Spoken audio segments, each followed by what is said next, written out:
Sonoluminescencja to proces przekształcenia dźwięku w światło.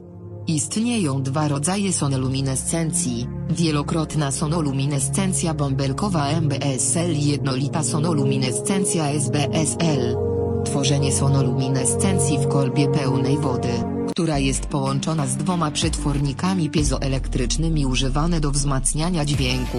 Wzmacniacze docierają do przetworników, które następnie zaczynają emitować bardzo skoncentrowaną ilość dźwięku, zazwyczaj 20 do 35 kHz. W tym właśnie momencie zaczynają się tworzyć bąbelki, które nazywają się kawitacją akustyczną. Gdy bańka kawitacyjna zostaje uchwycona na środku szklanej kolby, to pod wpływem wzmacnianego dźwięku w pewnym punkcie rezonansu bańka zaczyna emitować błyski białego światła.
Sonoluminescence.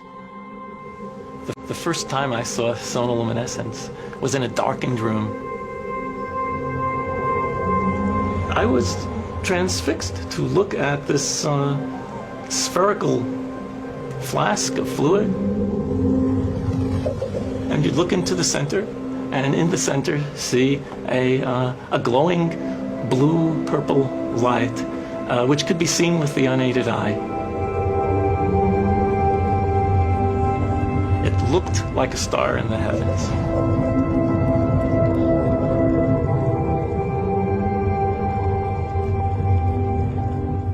Seth Putterman called it the star in a jar, a tiny spot of bright light contained in a flask of liquid.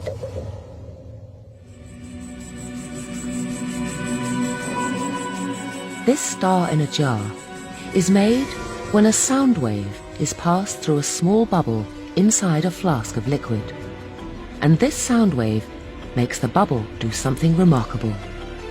First it expands, then it collapses, and this collapse happens so violently that vapor molecules trapped inside the bubble slam together and heat up so much that the bubble gives off an incredible burst of heat and light, several thousand times a second, giving the appearance of a star.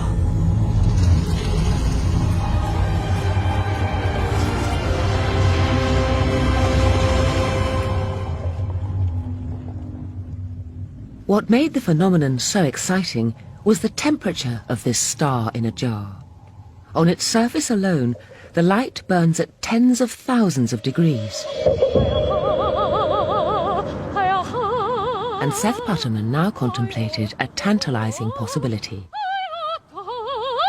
Could the core of the collapsing bubble be even hotter? Hot enough for fusion?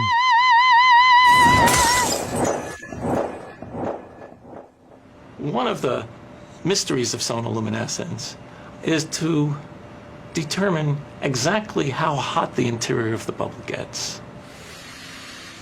In the sun, the interior can be millions of degrees, hot enough to cause fusion. And the thought crossed my mind that perhaps inside the collapsing bubble, the interior of the bubble might also get hot enough to cause fusion.